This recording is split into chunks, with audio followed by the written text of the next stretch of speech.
Mes parents n'étaient pas géniaux. Ils étaient même nazes. Ils se disputaient, jouaient au casino, buvaient trop et ne prêtaient pas attention à moi.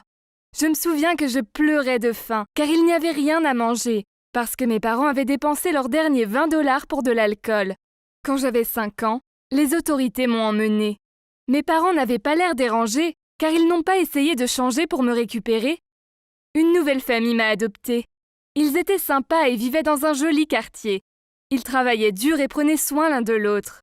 Ils ne pouvaient pas avoir d'enfants, mais rêvaient de fonder une famille. C'est pour ça qu'ils ont voulu m'adopter. Ils ont tout fait pour que je sois bien accueillie, et très vite je me suis sentie comme faisant partie de la famille. 1 an plus tard, ils ont adopté une fille d'1 an, ma cadette, Elisa. Elle était sujette à des crises soudaines. J'imagine qu'elle avait un lourd passé. Parfois, elle avait aussi l'air bien plus mature que son âge. Je pense qu'on avait une relation de sœur normale. C'était beaucoup on s'aime puis on se déteste, mais au fond je l'aimais comme ma vraie sœur. Puis la chance a fini par nous tomber dessus. L'entreprise de mon père a connu le succès. La presse lui a posé des questions et il y a même eu un article sur lui dans le journal national. La semaine suivante, j'étais surprise de voir que mes parents biologiques m'avaient envoyé une lettre où ils me disaient à quel point ils regrettaient leur comportement, mais qu'ils avaient eu des périodes difficiles. Ils allaient mieux à présent. Et ils voulaient reprendre contact avec moi. Je ne comprenais pas. Alors j'ai montré la lettre à mes parents adoptifs et ils m'ont dit de suivre mon cœur. J'adore ma nouvelle famille. Mais une partie de moi attend toujours mes parents biologiques. Je savais que je devais leur laisser une chance. Ils sont venus chez moi, ils étaient si chaleureux et accueillants, et ma mère biologique n'arrêtait pas de m'enlacer et de m'appeler sa fille chérie. Aussi gênant que ça puisse paraître, ça me plaisait bien. Ils avaient fait longue route, alors mes parents adoptifs ont proposé qu'ils dînent ici. Puis ensuite, ma mère biologique s'est plainte d'avoir une migraine. Elle souffrait, allongée sur le canapé. Puisqu'il se faisait tard, mes parents adoptifs leur ont proposé la chambre d'amis.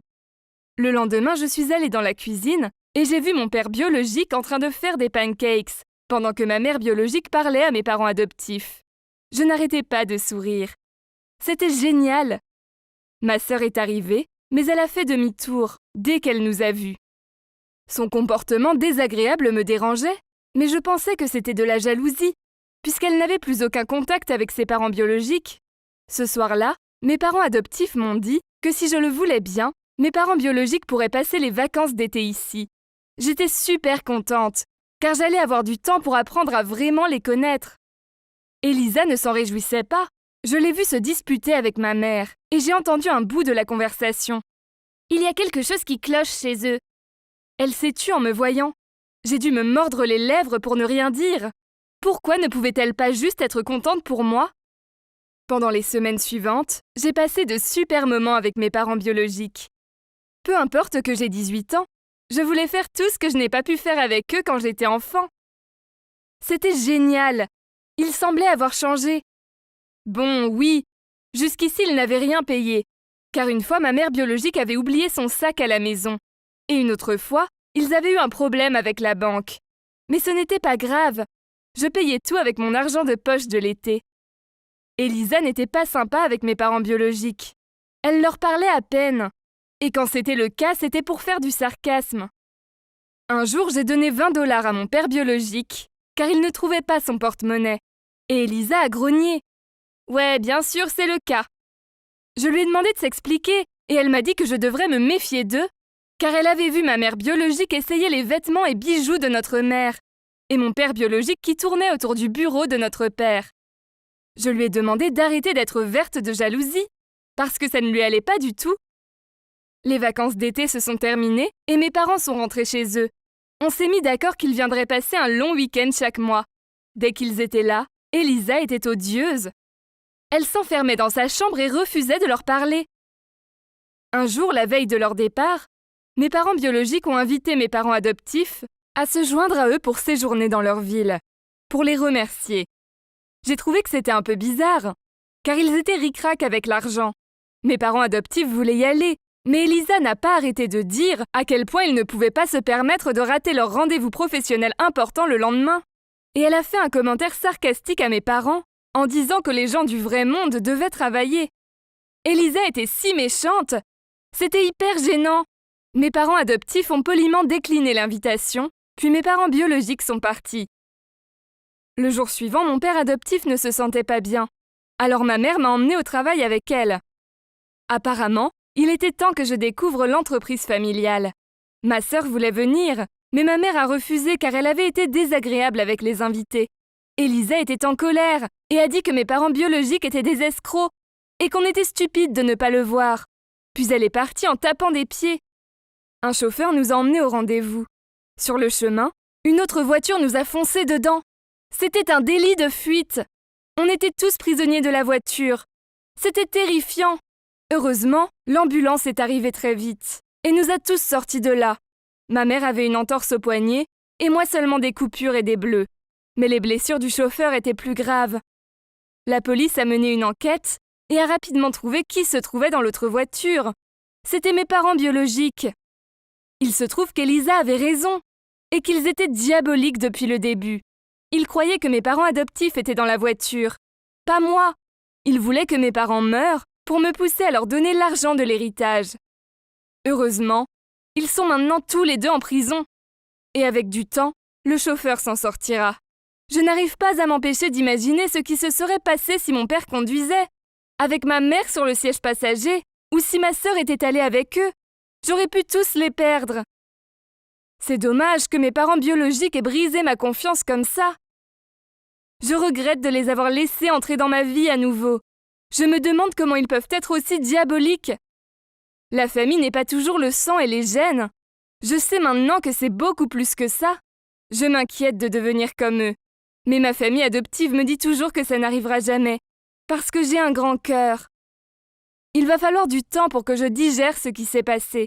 Mais avec l'aide de ma famille géniale, je sais que j'y arriverai. J'étais assis sur le canapé à regarder un film avec ma mère et mon père, quand soudain, la porte s'est refermée et nous avons tous tourné la tête pour voir ce qui se passait. Ouais, c'est ma grande sœur Séverine qui faisait son entrée. Elle s'est effondrée sur le canapé et a tapé ses pieds sur la table basse. Puis, alors qu'elle faisait défiler son téléphone, elle a levé les yeux vers nous et a soufflé. « Ah, pourquoi vous me regardez tous comme si j'étais un animal dans un zoo? Je suis pas la bienvenue ici ?» Troublée, ma mère a immédiatement répondu. « Non, ma chérie, nous sommes tous ravis de t'avoir à la maison. » Puis elle s'est tournée vers moi. « Anna, ma chérie, va chercher une boisson pour ta sœur. » Je me suis levée d'un bond et j'ai fait ce que maman m'a demandé. Je sais ce que vous pensez. Pourquoi tout le monde laisse Séverine, la petite demoiselle grossière, s'en tirer? Vous voyez, après une grosse dispute avec maman, elle a quitté la maison à 18 ans et n'est pas revenue pendant 7 années entières. Maman semblait si heureuse qu'elle soit de retour, alors j'ai décidé d'ignorer l'attitude de Séverine et de la laisser faire. Cet après-midi-là, maman m'a demandé de l'accompagner à l'épicerie pour que nous puissions acheter à Séverine ses aliments préférés en guise de bienvenue. Puis, nous avons passé des heures à préparer ce délicieux repas. Je me suis précipitée vers la chambre de Séverine et j'ai frappé à la porte. « Séverine, le dîner est prêt !» Elle m'a répondu en criant « Va-t'en !»« Mais c'est des hamburgers et on a un dessert spécial !» Ai-je répondu. « Pfff, je déteste les hamburgers. Il est hors de question que je mange un dessert plein de sucre. » Je suis descendue et j'ai dit à maman qu'elle ne venait pas.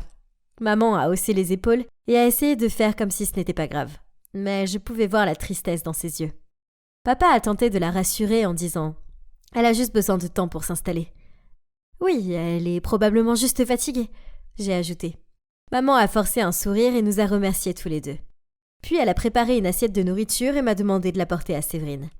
J'ai frappé à sa porte et je lui ai dit que la nourriture était dehors.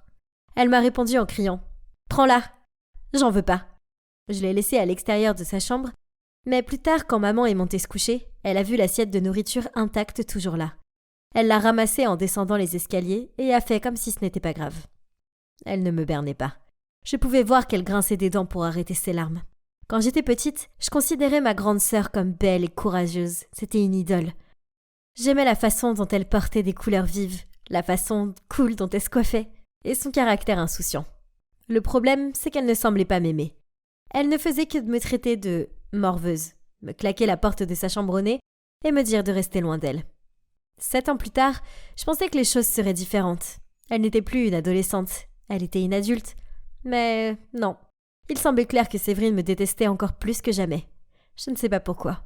Ne me considérait-elle pas comme une vraie sœur, parce qu'on avait des pères différents? Vous voyez, Mon père n'est pas le sien, car son père est parti quand elle était petite. Puis maman a rencontré mon père et m'a eu. Je ne sais pas, je n'arrive pas à comprendre pourquoi elle me déteste toujours autant. Au fil des semaines, Séverine n'a pas semblé s'installer du tout. Au contraire, son comportement a empiré. Elle jouait de la musique forte jusqu'à si tôt le matin. Elle recouvrait la maison de ses vêtements, assiettes, tasses, etc. Elle était la personne la plus désordonnée qui soit, qui ne nettoyait jamais. Une fois, je suis descendue pour la voir assise à la table du dîner, en train de grignoter les sandwichs que j'avais préparés pour l'école. Puis, quand je lui ai dit poliment, elle a ronflé et a dit « Ils sont dégueulasses de toute façon. Alors, je te fais une faveur. » Ensuite, elle a pris la voiture de maman sans lui demander, ce qui a obligé maman à prendre le bus pour aller au travail et elle est arrivée en retard. Quand maman lui en a parlé, Séverine a juste souri, lui a jeté ses clés de voiture et a dit « Tu n'as plus d'essence » et est partie. Maman a essayé de rester calme et s'est distraite en rangeant la maison. J'ai essayé de la serrer dans mes bras mais elle m'a repoussée et m'a dit de m'en aller. J'avais l'impression que Séverine pouvait toujours s'en tirer et que je suis la seule à me faire engueuler pour rien. Pourtant, Séverine a dû traverser beaucoup d'épreuves, non ? Peut-être qu'elle avait juste besoin de temps pour reconnecter avec maman et la paix serait restaurée dans notre maison. Juste quand je pensais que les choses ne pouvaient pas empirer, eh bien, elles ont empiré. Je lisais dans le salon quand j'ai entendu des voix venant de l'extérieur. Je suis allée voir et j'ai vu papa et maman parler à notre nouveau voisin. Ils avaient l'air amicaux. Puis Séverine est apparue et a dit en souriant « Faire connaissance avec le voisin, c'est ça, maman ?» Maman s'est empressée de dire « Séverine, voici Thomas, mon ancien camarade de classe et notre nouveau voisin. Le monde n'est pas si petit. Donc, tu as le même âge que maman. Waouh, t'en as pas l'air. Attends, tu n'as pas dit que tu avais le béguin pour un certain Thomas ? Je vois pourquoi. C'est juste dommage que tu te sois précipité pour te remarier, n'est-ce pas ? Maman et Thomas se sont lancés des regards gênés, tandis que papa serrait les dents. Oh oh, il n'avait pas l'air heureux. Ravi de te revoir, Thomas, a marmonné maman avant de tirer papa et Séverine à l'intérieur. Derrière les portes fermées, elle a froncé les sourcils à Séverine. Mais elle a juste haussé les épaules et est partie. Ça a dû trotter dans la tête de papa. Parce que ce soir-là, je l'ai entendu interroger maman. « Pourquoi tu ne m'as jamais parlé de ce Thomas avant ?»« Chérie, c'était juste un petit coup de cœur quand j'étais adolescente. T'as bien compris ?»« Oui, bien sûr. » Papa s'est gratté la tête. Maintenant, j'étais coincée au milieu de toute cette tension. Et c'était Séverine qui remuait encore le couteau dans la plaie. Puis quelques jours plus tard, papa est rentré du travail et a immédiatement commencé à paniquer. La banque a appelé. Apparemment, j'ai dépensé une énorme somme d'argent dans un magasin de montres. C'était toi ? Maman a secoué la tête. Je ne savais rien non plus. Puis Séverine a pris la parole. En parlant d'acheter des trucs, je dois trouver quelque chose pour l'anniversaire de Thomas. Je veux dire, il nous a tous invités, alors ce serait impoli de ne pas le faire. Oh oh, je sais que maman n'avait pas encore dit à papa que Thomas avait invité toute la famille à sa fête. Papa a jeté un regard sceptique à maman et a grogné. Oh, je vois. Tu as utilisé mon argent pour acheter à ton amour de lycée une montre hors de prix ? Écoute toi-même. Tu es ridicule. Je vais pas rester là et t'écouter m'accuser comme ça. Puis maman est partie en trombe. Je voulais vraiment leur dire que ce matin j'avais vu Séverine s'attarder dans leur chambre, l'air suspicieuse, mais comment pouvais-je aborder ce sujet quand l'atmosphère était si intense ? J'ai décidé que je devais affronter la source du problème. Séverine. Quand il n'y avait que nous deux, je lui ai dit « Je sais que c'était toi.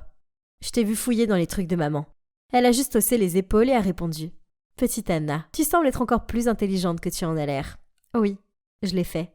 Et alors ? Pourquoi es-tu si cruelle ? Maman et papa pourraient se séparer à cause de toi. À mon grand étonnement, elle a souri en disant « Eh bien, c'est ça mon plan. Pourquoi tu pourrais jouer aux familles heureuses alors que je suis coincée ici sans mon père ?»« Quoi ? Comment est-ce qu'elle peut être aussi égoïste ? Je pouvais plus retenir ma frustration. Comment tu peux faire ça à maman ? Je te laisserai pas t'en tirer comme ça. » C'est vrai ? Et qu'est-ce qu'une souris silencieuse comme toi va faire à ce sujet ? Puis, elle m'a bousculée et est partie. Je sais que je dois le dire à maman. Mais ça signifiait lui briser le cœur. J'allais le faire. Je devais juste trouver une manière douce de lui dire que sa fille adorée a pris son pied en rue dans sa vie. Mais alors, avant que j'aie eu la chance de trouver une solution, quelque chose de terrible est arrivé. Le lendemain, en rentrant de l'école, j'ai trouvé papa et maman dans la cuisine. Papa avait les bras croisés et un air sévère sur le visage. Et maman était en larmes, en regardant tristement des papiers sur la table devant elle. Des formulaires de divorce. Qu'est-ce qui s'est passé ? Anna, tu dois me croire. Je n'ai pas trompé ton père. Puis papa l'a interrompu. « Arrête de mentir, je peux le voir de mes propres yeux. » Puis il a fait claquer la pile de photos sur la table. Sur les photos, maman embrassait Thomas dans un café. Hein? Ça n'avait aucun sens. Je ne comprends pas. Je n'ai pas rencontré Thomas hier. J'ai rencontré mon amie Sandra. Mais papa est devenu encore plus furieux. Puis il a tiré sa valise vers la porte. Arrête de mentir. Je vois très bien ce qui s'est passé. Et je ne peux plus te faire confiance. Puis il est parti. Maman a pleuré plus fort après ça. Je ne savais pas quoi dire ou comment réagir. Je voulais croire maman, mais ses photos me disaient le contraire. Soudain, la porte s'est ouverte et Séverine est entrée. A regardé maman qui pleurait à chaudes larmes, a fait un sourire en coin et est montée à l'étage. C'est vrai. Séverine, elle doit avoir quelque chose à voir avec ça. Donc j'ai gardé un œil sur elle. En passant devant sa chambre, je l'ai entendue au téléphone. Et sans hésiter, je suis allée chercher maman et je l'ai traînée à l'étage. Bon, je te dois cette fois, mec. Ouais, ces photos ont fait le travail. Ouais, merci. Tes compétences en Photoshop sont excellentes. Elles ont l'air si réelles. Ma mère s'est figée. Une seconde plus tard, elle a poussé la porte, puis elle a regardé Séverine et a murmuré le mot. Pourquoi? Séverine a éclaté de rire. Puis elle a haussé les épaules et a répondu. C'est une vengeance pour l'avoir aimé. Elle m'a montré du doigt. Plus que tu ne m'aimes. Je veux que vous souffriez tous pour avoir vécu heureux ensemble. Pourquoi elle vous a tous les deux alors que moi je n'ai rien? Furieuse, maman a giflé Séverine et s'est écriée. J'ai honte de toi et je veux que tu partes tout de suite. Séverine a serré son visage et a répondu en grognant. Avec plaisir, je déteste cet endroit de toute façon. Puis, elle a quitté la pièce en claquant la porte derrière elle. J'ai pris maman dans mes bras et on s'est mis à pleurer. Ma famille heureuse avait été détruite. Et tout ça parce que ma sœur était jalouse et pensait que maman m'aimait plus. C'était complètement absurde. Plus tard dans la soirée, maman a reçu un appel de l'hôpital. Le visage de maman s'est effondré quand elle m'a dit que Séverine avait eu un accident de voiture. Nous nous sommes précipités à l'hôpital et le médecin nous a dit que Séverine devait être opérée en urgence. Mais comme elle avait perdu beaucoup de sang, elle avait besoin d'un don de sang. Le problème, c'est qu'elle a un groupe sanguin rare. Mais heureusement, maman a le même. Alors sans aucune hésitation, elle a dit au médecin de prendre autant de sang que Séverine en avait besoin pour la sauver. Après le don de sang, maman n'a pas récupéré aussi vite que prévu. Au contraire, elle est devenue faible et a eu besoin de faire des soins médicaux. Donc maintenant, Séverine était dans la salle d'opération et maman était dans l'unité de soins intensifs. C'était terrifiant. Et si je les perdais toutes les deux? J'ai appelé papa et je lui ai raconté ce qui s'était passé. Et il s'est immédiatement précipité à l'hôpital. L'attente a été angoissante. Mais quand le médecin est arrivé et m'a dit qu'elles allaient s'en sortir et que je pouvais aller voir Séverine, j'ai pleuré de bonheur. En la voyant étendue là, couverte de bleu et effrayée, j'ai vu en elle un côté vulnérable que je n'avais jamais vu auparavant. Alors j'ai pris sa main et lui ai dit ce que maman avait fait pour elle. Elle a eu l'air embarrassée et s'est détournée de moi, en marmonnant qu'elle était désolée pour tout. Après cela, je leur ai rendu visite tous les jours. Papa est aussi venu à l'hôpital pour voir si elles allaient bien. Mais il a attendu en dehors de la chambre de maman, car il savait qu'elle était toujours en colère contre lui. Finalement, maman est rentrée à la maison, puis une semaine plus tard, Séverine est également sortie de l'hôpital. Nous sommes allés la chercher, et même si maman et elle ne parlaient plus, je pouvais sentir la chaleur entre elles. Ce soir-là, alors que nous avions un dîner agréable, Séverine a toussé pour s'éclaircir la voix, puis a dit « J'ai quelque chose à vous dire. Je sais que j'ai été une vraie garce, et je suis désolée. Maman, je pensais que tu ne m'aimais pas parce que j'étais un rappel de ta vie précédente, et que je ruinais ta nouvelle famille heureuse.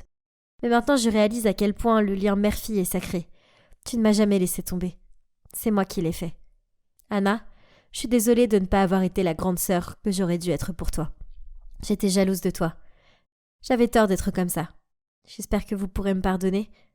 Papa s'est aussi excusé auprès de maman pour l'avoir mal comprise. Nous étions tous en train de pleurer, puis nous nous sommes tous serrés. Nous n'avions pas besoin de dire quoi que ce soit. Nos actions étaient suffisantes. On était une famille et on s'aimait. Les familles ne sont pas toujours simples, mais une famille reste une famille, dans les bons comme dans les mauvais moments. Et elle en vaut toujours la peine, même si elle peut être complètement agaçante de temps en temps. Croyez-moi, je sais tout maintenant. Bonjour, c'est moi, Alexine, cachée derrière des buissons et espionnant une fille. Ne me méprenez pas, je n'ai pas le béguin pour elle et je ne suis pas non plus une vraie psychopathe. Je fais juste une faveur à mon pote Damon. Mais si j'avais su à quel point tout cela allait se développer, je n'aurais jamais accepté de l'aider.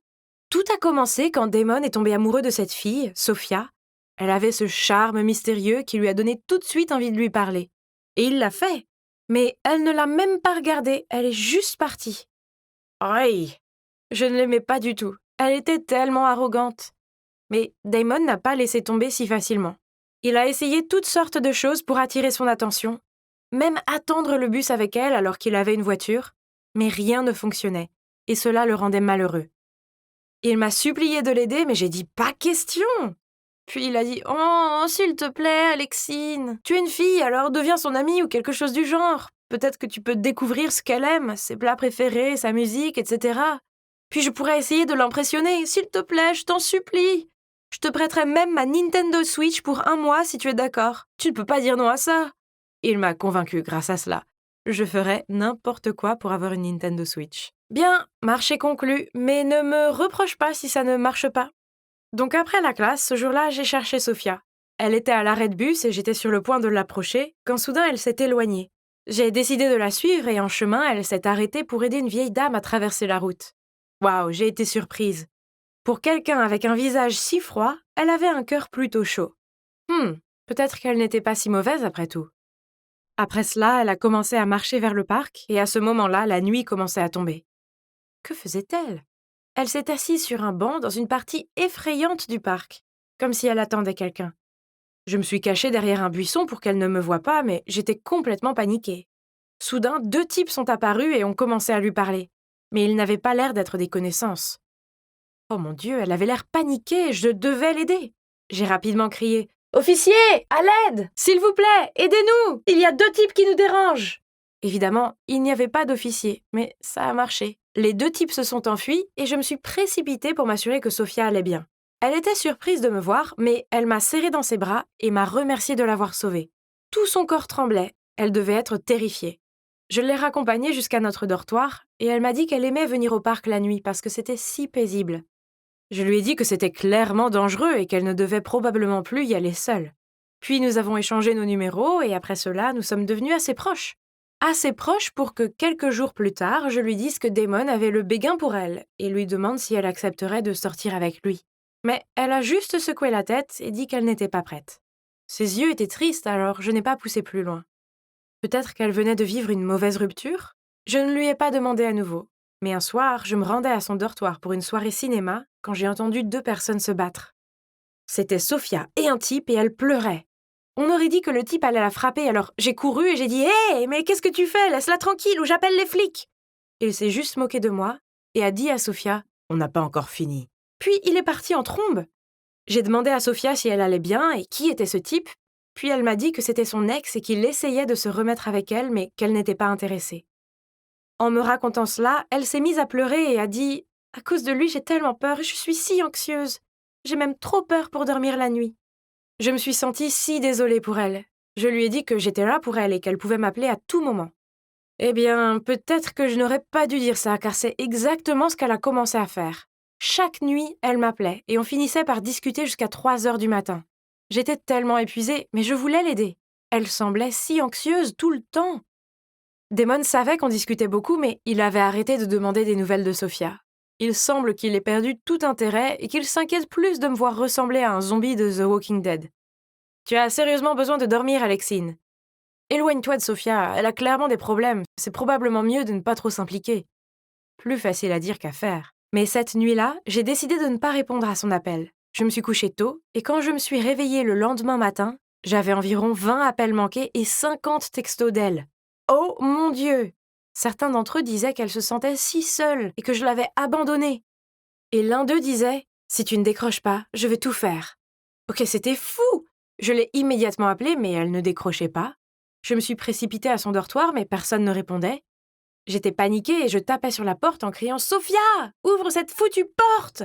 Mais il n'y avait toujours pas de réponse. J'avais peur qu'elle ait fait quelque chose de mal, alors j'ai demandé à des étudiants de m'aider à défoncer la porte. Et c'est alors qu'elle a ouvert la porte. Je n'ai jamais été aussi heureuse de voir quelqu'un en vie. J'ai couru pour l'embrasser, mais elle avait l'air si agacée. « Qu'est-ce que tu fais là? Tu fais une scène !» a-t-elle dit. « Quoi? J'étais tellement inquiète pour toi. Tu m'as dit que tu allais... » Mais elle m'a interrompue et m'a dit « Tu as besoin de dormir, Alexine, tu as l'air folle. » Je ne pouvais pas le croire. Après tous ces appels et ces textos. C'était elle qui était folle, pas moi. Je n'avais pas envie de crier en retour, alors je l'ai laissée. J'avais besoin de m'éloigner. Elle a essayé de s'excuser les jours suivants, mais je ne voulais pas être près d'elle. Elle m'a même envoyé un message disant que si je ne voulais plus être son amie, la vie ne valait pas la peine d'être vécue. J'étais fatiguée de ces menaces, alors je les ai ignorées. Et puis, les choses ont empiré. Quelques jours plus tard, Damon et moi étudions ensemble quand Sophia m'a appelée pour me dire qu'elle était à l'hôpital. Elle m'a dit qu'elle avait une tumeur au cerveau et qu'il venait de faire une biopsie pour voir si elle était maligne ou bénigne. Je n'arrivais pas à y croire. Elle m'a demandé si je pouvais aller la chercher et j'ai dit bien sûr. C'était si effrayant. Je l'ai dit à Damon et il a juste dit « Je pense qu'elle invente tout, Alexine. Comment pourrait-elle soudainement avoir une tumeur? Vous venez de vous disputer et soudain elle est à l'hôpital. Allons, réfléchis-y. » J'étais choquée. « Damon, comment as-tu pu? Tu es un tel crétin !» Puis je suis partie en courant et je suis arrivée à l'hôpital pour trouver Sophia assise dehors avec une casquette d'hôpital. Elle a dit que ses cheveux avaient été rasés pour la biopsie et j'ai demandé à voir la cicatrice, mais elle ne l'a pas montrée. Elle a dit qu'elle aurait mal à la tête si elle l'enlevait. J'étais juste contente qu'elle aille bien et je l'ai ramenée chez elle. On s'est réconciliés et j'ai décidé de m'occuper d'elle pour la journée. Elle semblait si faible et je ne pouvais pas supporter de la voir souffrir. J'ai appelé Damon pour lui dire qu'il me devait des excuses et lui ai parlé de Sophia, et il a juste dit « Oh, ouais, ok, désolé, j'espère qu'elle va bien alors. » Mais quelques jours plus tard, il m'a appelé et m'a dit « Écoute, Alexine, Sophia est une menteuse. Elle n'a pas eu de biopsie. Je l'ai bousculée tout à l'heure, sa casquette est tombée, et elle a toute une chevelure là-dessous. C'est impossible qu'il repousse aussi vite. Pourquoi m'aurait-elle menti? Je n'ai pas compris. J'avais besoin de savoir la vérité, alors, après la classe, je suis allée à son dortoir. Elle a ouvert la porte tout de suite et, bien sûr, elle avait tous ses cheveux intacts. Elle savait probablement que Damon me l'avait dit et n'avait donc pas pris la peine de continuer à mentir. Cela m'a rendue furieuse. J'ai tout de suite commencé à lui crier dessus. « Honnêtement, Sophia, qu'est-ce qui ne va pas chez toi? Pourquoi tu fais semblant d'être malade comme ça? Les amis ne font pas ça. » Sophia m'a pris la main et m'a dit « Alexine, je suis désolée, j'étais désespérée. Je l'ai fait seulement parce que tu me manquais et je voulais que tu t'intéresses de nouveau à moi. Mais je suis allée trop loin. Pardonne-moi, s'il te plaît. »« Es-tu folle ?» j'ai crié. « J'étais morte d'inquiétude pour toi. Tu es sûre qu'il n'y a rien qui ne va pas chez toi ?» Sophia s'est mise à sourire bizarrement et a dit « La seule chose qui ne va pas chez moi, c'est que je suis amoureuse de toi, Alexine. » Elle n'a pas voulu lâcher ma main et je l'ai regardée fixement, sous le choc. Qu'est-ce que tu as dit? Tu m'as entendu? Je t'aime. Puis elle s'est mise à rire frénétiquement et a dit « Je t'aime depuis le jour où on s'est rencontrés. Je savais que tu me suivais, alors j'ai fait semblant d'être en danger pour que tu viennes me sauver. Même mon ex-petit ami était faux. C'était juste un de mes amis qui faisait semblant. Tu ne vois pas? Je suis prête à faire n'importe quoi pour avoir ton attention. Si ce n'est pas de l'amour, alors qu'est-ce que c'est? » Ça ne pouvait pas arriver. J'ai essayé de rester aussi calme que possible et j'ai dit « Écoute, Sophia, je suis flattée, je le suis vraiment, mais je suis hétéro. Je te vois juste comme une amie, ok? » Mais Sophia ne voulait pas abandonner. Elle m'a encore pris les mains et m'a dit « Comment tu sais ça? Tu n'as même pas encore essayé de m'aimer. Donne-moi juste une chance et je te montrerai à quoi ressemble le véritable amour. » J'ai essayé de me libérer de ses mains, mais c'était impossible. Sophia a attrapé mes mains de plus en plus fort, au point que ça commençait à faire mal. Elle m'a regardé dans les yeux et, oh mon Dieu, c'était comme si je ne pouvais plus la reconnaître. Elle avait l'air d'une folle, d'une psychopathe. Puis elle a commencé à parler sur un ton vraiment effrayant. « Tu ne peux pas t'éloigner de moi. Tu es à moi maintenant. » J'avais tellement peur, il fallait que je sorte d'ici. Alors je l'ai poussée très fort pour qu'elle tombe par terre et j'ai couru comme une folle jusqu'à ce que je sois de retour dans mon dortoir. Puis j'ai appelé la police, mais au moment où ils sont arrivés à son dortoir, elle était partie. Je leur ai raconté ce qui s'était passé et je leur ai montré une photo d'elle. Et vous n'allez pas le croire. Apparemment, je n'étais pas la seule fille que Sophia avait attaquée. Il y avait d'autres filles aussi. Après cette nuit, j'étais terrifiée. Partout où j'allais, j'avais l'impression que quelqu'un m'observait. Un soir, après mon travail, je marchais dans le parc pour retourner à mon dortoir quand j'ai entendu quelqu'un devant moi. J'ai tout de suite su que c'était Sophia, mais elle n'était pas seule, elle était avec des gars. Ils m'ont repérée et ont commencé à se diriger vers moi. Mais j'ai couru aussi vite que possible et heureusement la police était juste en dehors du parc et est entrée et les a arrêtés. Ça ressemble à une coïncidence, pas vrai? Eh bien, ça ne l'était pas. Sophia n'est pas la seule à pouvoir tromper les gens. Je savais que Sophia me traquait. Alors, j'ai alerté la police et ensemble, nous avons créé ce plan pour l'attraper. Et voilà, ça a marché. Sophia, si tu regardes ceci, je te souhaite le meilleur. Mais ne nous rencontrons plus jamais. C'est assez de harcèlement pour le reste de ma vie. Alors, tout le monde aime Noël, n'est-ce pas? Croyez-moi, ce n'est pas si génial quand ton patron te vire en novembre. Comment pouvais-je acheter les cadeaux maintenant? J'ai quand même essayé de voir le côté positif. Je détestais ce travail ennuyeux, sous-payé et surchargé de toute façon. Mon ex-patron Adam était le pire. C'est un fou perfectionniste qui me donnait toujours des délais ridicules, se plaignait de chaque petite erreur et flippait si les choses n'allaient pas comme il le voulait. Pas étonnant qu'il soit toujours célibataire à 32 ans. Qui pourrait le supporter? Il ne me manquait pas, ni lui ni mes tragiques collègues lèche-cul. De toute façon, le bon côté, c'est que je pourrais passer toute la période des vacances avec ma famille et mon petit ami Martin en toute tranquillité, sans être dérangé par des emails de travail ennuyeux. En fait, j'ai invité Martin à dîner avec mes parents pour Thanksgiving et j'ai prévu de passer ce week-end confortablement avec mes proches. La veille de Thanksgiving, j'ai fait mes valises. Et j'étais sur le point d'aller chercher Martin quand mon téléphone a sonné. Sonia, je ne pense pas que Thanksgiving soit une bonne idée. Je pense juste que nous avons besoin de prendre nos distances quelque temps. J'espère que tu passeras un bon moment. À bientôt. Quoi? Avait-il rompu avec moi par SMS? Je l'ai immédiatement appelé, mais il avait éteint son téléphone. C'est génial. J'étais coincée à la maison pendant toute la période de Thanksgiving et de Noël, étant sans emploi et sans petit ami. Pour l'empirer davantage, même ma petite sœur Claire avait un petit ami qui l'adorait. C'était tellement injuste. Un soir, mes parents étaient sortis acheter un sapin de Noël, et Claire avait invité son petit ami pour l'aider à installer les lumières et les décorations de Noël. Eh bien, inutile de dire que l'amour était dans l'air, et cette ambiance festive n'a pas du tout aidé à soulager ma misère. J'ai donc refusé de les rejoindre, et je me suis repliée dans ma chambre. Je me sentais si seule et si malheureuse que j'ai téléchargé Tinder. Je n'avais pas l'habitude d'utiliser des applications de rencontres, mais je me sentais si mal que j'aurais volontiers parlé à n'importe qui. Je n'avais pas envie d'être moi, j'en avais assez d'être moi. Alors j'ai utilisé le faux nom Cristal et j'ai juste mis quelques photos de paysages artistiques. Je pouvais être qui je voulais. Et vous savez quoi? Ça semblait fonctionner, car quelques gars voulaient me parler. D'accord, la plupart d'entre eux s'ennuyaient aussi ou ne cherchaient qu'une seule chose. Mais il y a ce type appelé Karl qui a attiré mon attention. Comme moi, il n'avait pas de photos de lui, mais à la place, il avait des images de paroles de chansons et de citations de films, y compris la citation « Plus vous savez qui vous êtes et ce que vous voulez, moins vous laissez les choses vous bouleverser ».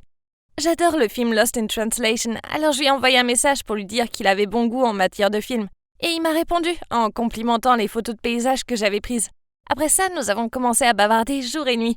Nous avons parlé de tout, du plus idiot au plus signifiant. En fait, il m'a beaucoup aidé et a rendu la période de Noël supportable pour moi. Tout se passait bien, jusqu'à la veille de Noël. Il m'a envoyé un message pour me souhaiter un joyeux Noël, ainsi que « Allons boire un verre ?» Oh non! Même si l'application disait qu'il n'était qu'à quelques kilomètres, je n'étais pas prête pour des rencontres. En fait, j'étais nerveuse à la lecture de son texte. Mon cœur battait la chamade et je me suis inquiétée de ce qu'il penserait de moi lors de notre rencontre. Et s'il ne ressemblait pas à ce que j'avais imaginé? Et s'il serait déçu en me voyant? Pourquoi cela a de l'importance? À moins que j'ai développé des sentiments pour lui? Je ne le connaissais même pas, mais il est certain que je ne pouvais pas encore le rencontrer. J'ai poliment refusé son invitation. Il était d'accord. Puis nous avons continué à parler comme si de rien n'était. J'ai survécu à Noël et puis, pour le réveillon, Claire m'a persuadée d'aller à une fête avec son petit ami et ses amis. Je n'avais pas vraiment envie de m'y joindre, mais je me suis dit qu'il fallait que je fasse quelque chose pour mettre fin à cette morosité. En entrant, j'étais si occupée à brosser la neige sur mon épaule que j'ai percuté un type. À mon grand effroi, j'ai levé les yeux et j'ai vu que c'était mon ancien patron, Adam.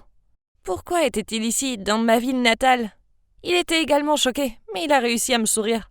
Mais je lui ai juste lancé un regard furieux. J'ai roulé des yeux. J'ai balancé mes cheveux en arrière et je me suis éloignée. Quel tueur d'ambiance! J'ai pris un verre et me suis assise dans un coin pour éviter de tomber à nouveau sur Adam. Claire m'a trouvée et a essayé de me traîner sur la piste de danse, mais j'ai refusé. Puis elle m'a fait un clin d'œil et m'a dit d'une voix éméchée « Tu as besoin d'un homme sexy pour danser, je reviens tout de suite. » 5 minutes plus tard, elle m'a salué avec excitation et m'a crié dessus « J'en ai trouvé un !» Je voulais juste me cacher le visage avec les mains en la voyant traîner Adam par la main vers moi. Tu parles d'une situation embarrassante. Mais quand même, j'ai marmonné un « salut ». J'ai descendu un coup pour le courage, puis je lui ai parlé. Bon, il s'est avéré qu'il rendait visite à ses grands-parents qui vivaient dans le coin. Et c'était en fait un type dont la conversation était pas mal. Après avoir passé la majeure partie de la nuit à lui parler, il m'a offert un verre puis m'a dit « Je dois admettre qu'après ce regard de mort que tu m'as jeté à l'entrée, j'ai eu peur pour ma vie. Mais il s'avère que j'ai pris plaisir à discuter avec toi. Désolée, j'ai rougi. Non, c'est bon. Je serais en colère contre moi aussi si j'étais toi. Te licencier du travail n'avait rien de personnel. Je devais licencier une personne, et je t'ai choisi uniquement parce que je savais que ta compétence y était gaspillée. Ah, merci, je présume, j'ai ri. Allons prendre un autre verre. Ok, alors peut-être qu'Adam n'était pas si mauvais que ça après tout. Et je ne sais pas si c'est à cause de la boisson qu'on avait bu, de l'atmosphère, ou parce que tout le monde autour de nous partageait des baisers de Nouvel An, que j'ai presque eu l'impression qu'Adam avait aussi l'air de vouloir m'embrasser à minuit. Et que moi aussi, je ne l'ai pas évité. Heureusement, il ne s'est rien passé. Je veux dire, ça aurait été bizarre, non? Le lendemain, Adam m'a envoyé un message, disant qu'il m'aiderait à organiser un entretien d'embauche dans une grande entreprise de médias. Waouh, c'est incroyable! Maintenant, je n'avais plus d'excuses pour bouder.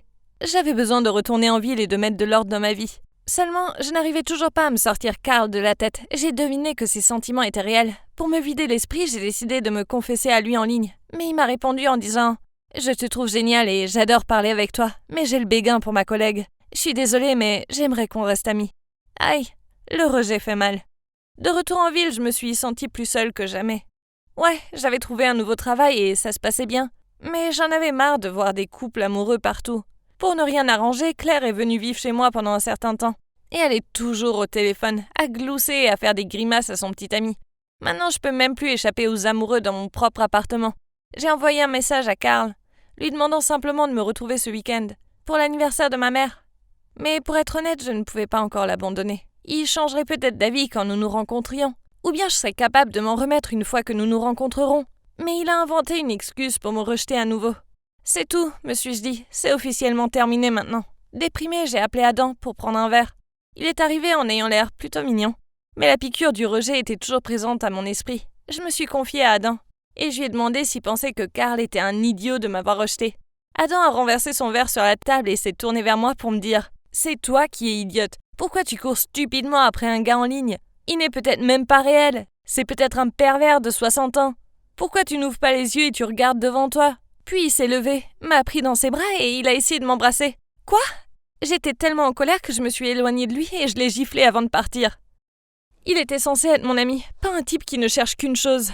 J'étais tellement blessée que j'ai pleuré en envoyant un SMS à Carl pour lui raconter ce qui venait de se passer. Mais il n'a pas répondu. Le lendemain, je me suis réveillée avec la tête qui tourne et les yeux gonflés. J'ai vérifié mon téléphone, Adam m'avait appelé, mais rien de Carl. Il devait être trop occupé avec sa collègue de travail, hein. Soudain, j'ai entendu frapper à la porte. Ma sœur a répondu et m'a dit que c'était Adam. Je suis sortie à contre-cœur pour le voir. Je veux dire, je suppose que j'avais besoin de l'écouter au moins. Il se tenait là, l'air penaud, comme il a dit. Je suis vraiment désolée pour hier soir, Sonia. J'étais légèrement ivre et je suppose que j'ai mal lu les signaux. Pour ce que ça vaut, je pense que ce Carl est un idiot de t'avoir laissé partir. Tu es incroyable. Je n'étais pas d'humeur à lui parler, alors je lui ai dit que c'était bon, puis je lui ai dit de partir. J'ai fermé la porte et je me suis jetée sur le canapé. Puis environ 10 minutes plus tard, il y avait de nouveau quelqu'un à la porte. J'ai ouvert et il y avait Adam. Mais cette fois, il avait changé de tenue. Confus, j'ai râlé. « Qu'est-ce que tu veux d'autre ?» Puis il m'a poliment salué. « Bonjour Christelle, laissez-moi me présenter. Je suis Carl, nous parlons depuis des mois. Je pense que si tu y penses plus, vous saurez qui vous êtes et ce que vous voulez, moins vous laissez les choses vous bouleverser. » Je l'ai regardé bouche bée. Il venait de citer Lost in Translation et il m'avait appelé Crystal. Puis la réalité m'a frappée. Oh mon Dieu! Tout ce temps, Adam était Carl! Je l'ai traîné à l'intérieur. On s'est assis sur le canapé et on a discuté de tout ça. C'est tellement irréel. Il s'avère que le gars que je poursuivais est littéralement juste devant moi.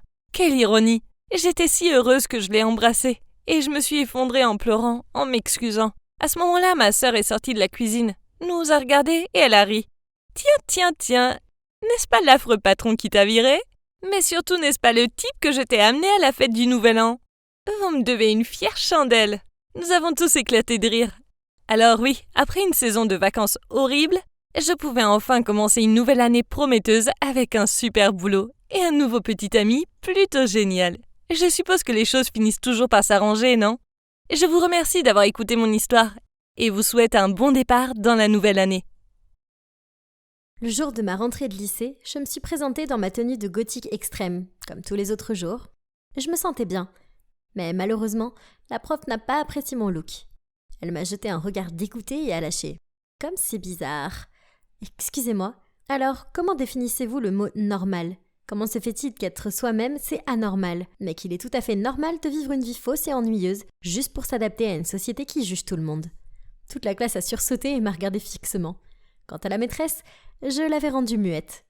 Je suppose que le mot est passé. Quant à la récréation, ce garçon gothique roux m'a souri et a dit « Hey, c'est Miranda, c'est ça?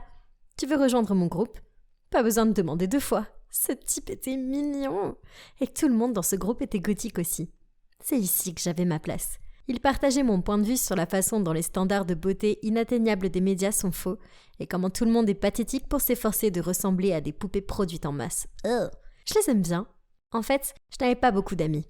Vous voyez, dès que j'ai découvert ma véritable identité à 13 ans et que j'ai commencé à m'habiller de cette façon, mes anciens amis m'ont abandonné. Les gens sont toujours si prompts à juger et ne se sentent pas bien avec ceux qui sont différents. C'est tellement nul. Mais peu importe. Ces mélangeurs fades ne pourront jamais comprendre mes efforts pour me démarquer et être fidèle à moi-même. La seule fille qui est restée avec moi, c'est Isabelle. Ma meilleure amie depuis qu'on a 6 ans. Et mon rouge à lèvres noir et mes ras de cou ne l'ont pas effrayée. Mes parents pensaient simplement que je traversais une phase de rébellion. Alors ils me laissaient faire ce que je voulais. Seule ma grande sœur Harper était fâchée à ce sujet. « Oh, s'il te plaît. Biologiquement et techniquement, tu n'es pas une gothique. Tu es une américaine qui aime le style gothique. » Ah, trop jalouse. Voyez-vous, Harper était le genre de fille ordinaire. Comme tout le monde. Oh, peu importe, puisque c'est son affaire, je m'en fiche. Mais s'il vous plaît, ne me forcez pas à être comme elle. Ok, revenons aux choses de l'école. À partir de ce jour, j'ai rejoint les Goths. Ils étaient tous très cool. Surtout le gars aux cheveux rouges, Ralph. Plus je passais de temps avec lui, plus je savais qu'on était faits l'un pour l'autre.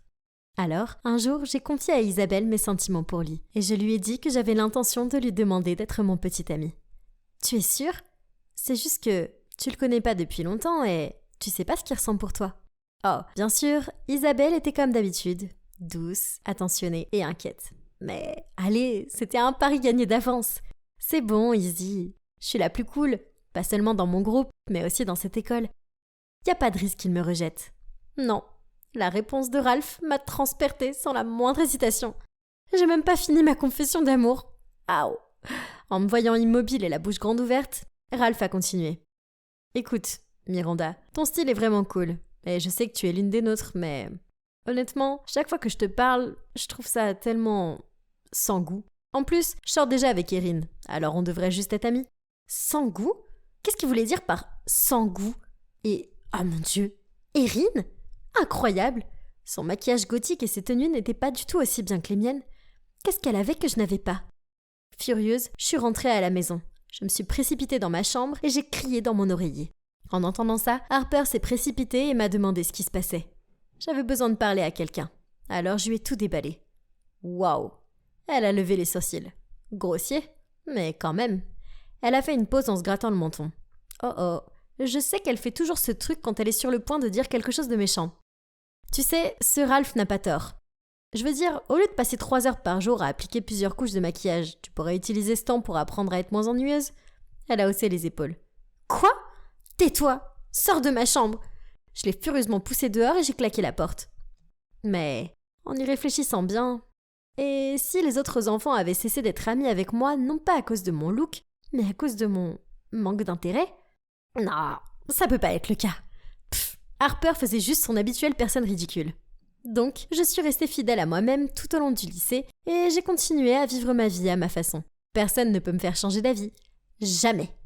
Ouais, je sais, la dernière année est importante, c'est pourquoi j'ai fait un effort consistant pour assister à la foire d'inscription à l'université. Après avoir erré à un moment, j'ai été attirée par la section des sciences sociales d'une université. C'était ça. C'était ce que je voulais faire comme spécialisation. C'était tellement excitant. J'avais enfin trouvé quelque chose d'intéressant en dehors du style de vie gothique. Cette nuit-là, j'ai demandé à Harper de prendre une photo de moi pour l'envoyer avec mon dossier de candidature. Elle m'a jeté un regard gênant et a répondu « Pfff, tu crois vraiment qu'il voudrait interviewer une étudiante qui a l'air d'appartenir au château de Dracula ? Non, elle vient pas de dire ça. Quel manque de respect.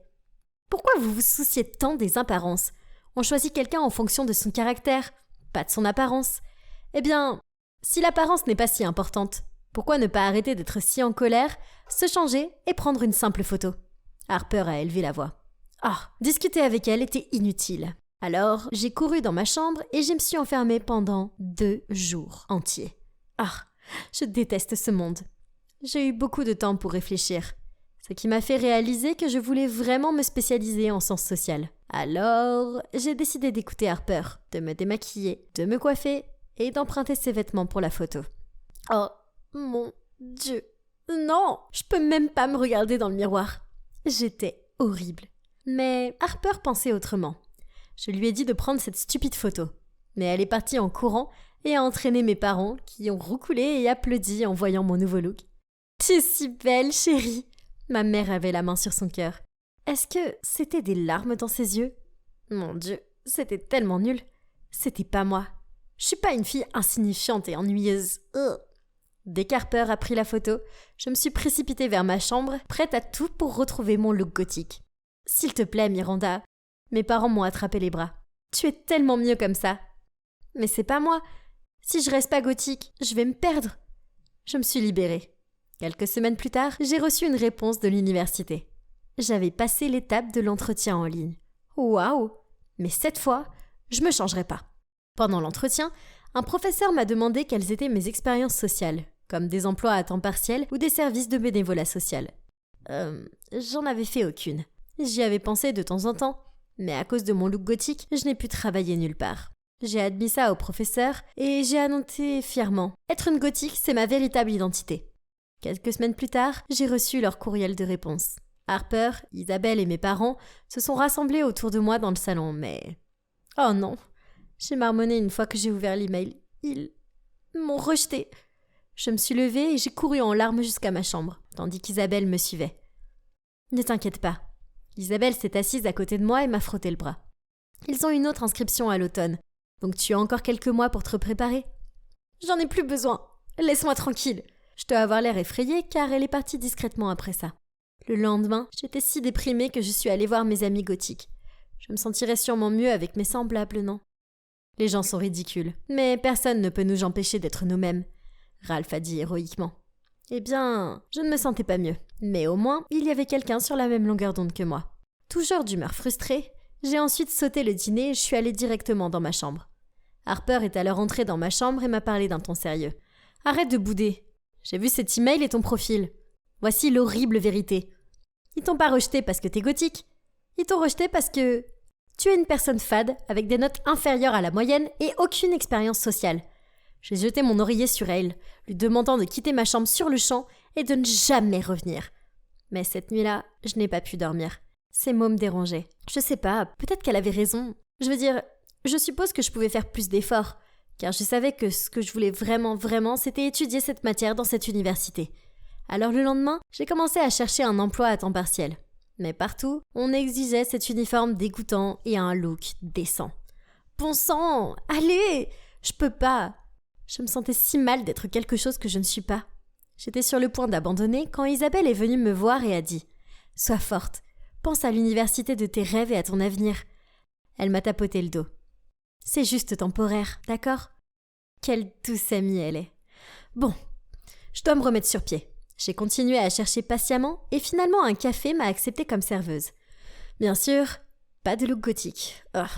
Un soir après le travail, j'étais sur le point de rentrer chez moi quand j'ai croisé le groupe de gothiques. « Hey les gars !» Je les ai salués joyeusement. « C'est quoi l'événement de ce soir ?» Remarquant leur regard confus, j'ai dit « C'est moi, Miranda !» Ils ont éclaté de rire. « Sérieusement ?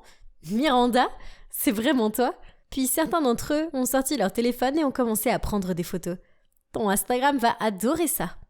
Pendant que les autres continuaient à se moquer de moi, ça m'a brisé le cœur. Je pensais que c'était mon entourage. Pourquoi est-ce qu'ils m'ont pas donné une seconde chance pour m'expliquer? Il s'avère maintenant qu'ils étaient les personnes les plus critiques qu'ils soient. Quel groupe d'amis toxiques. Je n'allais pas perdre plus mon temps à traîner avec eux. Leçon apprise. Au cours des mois suivants, je me suis concentrée sur le travail au café. Et j'ai rejoint un groupe de jeunes actifs distribuant de la nourriture aux sans-abri et aidant les infirmières dans les maisons de retraite. J'ai fait l'expérience de tant de nouvelles choses et, pour être honnête, je me suis habituée à ce look médiocre. En fait, il y a un gars dans mon groupe de volontaires. Il s'appelle Roger et j'ai peut-être un léger béguin pour lui. Au début, je ne l'ai pas remarqué car il a l'air ordinaire. Coupe de cheveux basique, t-shirt, jean et basket. Jusqu'au jour où, dans une maison de retraite, je me suis battue avec une vieille dame très gênante et difficile qui m'accusait d'avoir volé ses pantoufles. C'est alors que Roger, avec sa nature douce et sa voix apaisante, est intervenu et a désamorcé la situation. En plus de cela, Il était un conteur incroyable qui hypnotisait toujours tout le monde, y compris moi. Ah, ok, donc avoir l'air ordinaire ne veut pas dire que quelqu'un est ennuyeux. Oui, je connais le dicton. On juge pas un livre à sa couverture. Eh bien, il s'avère que ce dicton est 100% vrai. Début octobre, Harper m'a aidé à postuler à nouveau. Et devinez quoi? J'ai passé avec succès l'entretien en ligne et j'ai reçu un email d'offre. Ma famille était au 7e ciel. Mes parents n'arrivaient pas à retenir leurs larmes de joie, tandis que Harper me souriait fièrement et qu'Isabelle me serrait très fort dans ses bras. Nous sommes même partis en vacances pour fêter ça. C'était génial. Maintenant, j'aime toujours mon look gothique. Mais en même temps, j'aime aussi mon look naturel. J'ai compris qu'il était absurde de s'identifier à l'apparence extérieure, tout comme de juger les gens sur leur apparence. Pour avoir une vie intéressante et être belle, il ne suffit pas de se concentrer de manière obsessionnelle sur son apparence. Cela vient de l'intérieur. Attendez, c'est Roger là-bas? Oh non, il vient par ici. Il me fait signe. Peut-être que c'est ma chance. Je m'occupais de mes affaires quand j'ai remarqué que tout le monde me regardait bizarrement. Qu'est-ce qui ne va pas? Je me suis tournée et j'ai vu Cynthia et ses acolytes bloquer mon casier. Oh, génial! La voilà, la fille qui aime les vieux. Ah, c'est parce que t'as pas de vrai père. Alors tu t'es trouvé un sugar daddy à la place. Oh mon Dieu! De quoi parle-t-elle? Tout le monde était bouche bée devant moi et ses amis ont éclaté de rire. Paniquée, je me suis retournée et j'ai couru vers les toilettes. Ces filles sont si vilaines. Comment ont-elles pu prendre une situation aussi simple et la tortiller? Je me suis enfermée dans une cabine et n'ai pas osé en sortir. Un coup à la porte m'a fait sursauter, mais j'ai ensuite entendu une voix familière. « Nicole, c'est moi, Olivia. Tu vas bien ?» J'ai ouvert la porte et j'ai vu mon amie debout qui me regardait avec inquiétude. Elle m'a serrée dans ses bras puis m'a emmenée dans le couloir où Madame Barnes m'attendait. La rumeur l'avait atteinte et elle voulait m'en parler. Chérie, je veux t'aider mais tu dois tout me dire. Je n'avais rien à cacher alors, tout de suite, je lui ai tout dit sur Sean, qui est mon professeur de karaté. Nous sommes devenus amis car nous partageons l'amour des guitares, des mouvements de karaté mortels et des groupes de punk rock old school. Quand j'ai terminé, elle a dit « Pour être honnête, je trouve un peu bizarre qu'un homme de son âge choisisse de passer autant de temps avec une jeune fille. Je pense qu'il vaut mieux que j'ai une petite discussion avec ce Sean. Alors, s'il te plaît, tu peux l'appeler et l'inviter à venir. » Sean est venu directement et pendant qu'il discutait avec Madame Barnes, j'attendais nerveusement dehors avec Olivia. Je ne suis qu'une fille sans père. Sean est gentil et il me traite comme sa propre fille. Ce que Cynthia a dit est cruel et faux. Ne t'inquiète pas, personne ne croit Cynthia, ils savent tous comment elle est. Quelques instants plus tard, Sean est sorti du bureau. Il s'est gratté la tête en me disant de dire au revoir à Madame Barnes et à Olivia, car il allait me conduire chez moi. Dans la voiture, j'ai demandé « Qu'as-tu dit à Madame Barnes pour qu'elle accepte de me laisser partir avec toi ?» J'ai dit que l'enfant aurait à peu près ton âge. Hein? Qu'est-ce qu'il voulait dire par là? Puis il a continué. « Nicole, j'ai un enfant perdu depuis longtemps. J'ai désespérément voulu le voir et faire partie de sa vie, mais ça n'a pas marché. Puis je t'ai rencontré et je me suis retrouvée à m'attacher à toi comme si tu étais mon propre enfant. » En entendant cela, j'ai tout de suite demandé « Sean, aimerais-tu être mon père ?» Il m'a jeté un regard étonné, alors j'ai continué avec enthousiasme. « Je veux dire, t'es célibataire, non? Ma mère aussi. Pourquoi ne pas vous rencontrer et avoir un rendez-vous? Juste essayer, s'il te plaît. » Waouh! Si Sean était mon père, ma vie serait fantastique. J'ai eu un large sourire en le voyant déconcerté. Dans ma tête, j'ai instantanément pensé à planifier leur premier rendez-vous. Oui, c'était la chose la plus excitante qui soit. Mais ma bonne humeur s'est vite évaporée, car sur le pas de la porte, maman m'attendait les bras croisés et l'air sévère. Ce n'était certainement pas le moment de les présenter. Alors j'ai rapidement remercié Sean et me suis précipitée à l'intérieur. « Qui est cet homme ?» Elle m'a demandé. « J'ai reçu un appel de Madame Barnes, donc je t'attendais. »« Qui est cet étranger ?»« C'est mon professeur de karaté. Il est juste... » Puis maman m'a interrompue. « Pourquoi exactement un homme du double de ton âge choisit-il de passer du temps avec une adolescente ? Ne t'inquiète pas, maman. Quand tu le rencontreras, tu verras que c'est un type formidable. » Le lendemain, je leur ai organisé un déjeuner dans un café pittoresque de la ville. Mais dès que maman est entrée et l'a vue, elle est devenue pâle comme un fantôme. Sean était aussi surpris, il a bégayé. « Louise ?» Ma mère s'est éclaircie la gorge. Sean. C'était déroutant. Je les regardais l'un après l'autre comme si je regardais un match de tennis intense. Alors, ils se connaissaient? Eh bien, moins de temps perdu à apprendre à se connaître. Donc, je vais vous laisser. Je leur ai fait un signe de la main, puis je me suis dépêchée de sortir de là et de m'asseoir sur un banc à proximité. Mais ça ne faisait même pas 5 minutes que maman a débarqué. « On y va !» Et elle m'a traînée ailleurs. « Je t'interdis de voir cet homme encore une fois. » Que se passait-il? Je paniquais en la suivant. « Maman, ralentis! Explique-moi au moins pourquoi !» J'ai crié, mais elle m'a fait monter dans la voiture et est repartie silencieuse et le visage rouge. Par la fenêtre de la voiture, j'ai vu Sean sortir en courant du café et me fixer d'un air attristé. « Maman, tu le connais ?» j'ai demandé. Elle a répondu « Ce ne sont pas tes affaires. Il faut juste que tu saches que tu n'as pas le droit de le revoir. Plus jamais. » « Pourquoi ?» j'ai crié alors que je commençais à pleurer. « Il est gentil avec moi. Pourquoi je ne peux pas être amie avec lui ?»« Parce que tu dois écouter ta mère. » Soudain, mon téléphone a sonné. C'était Sean.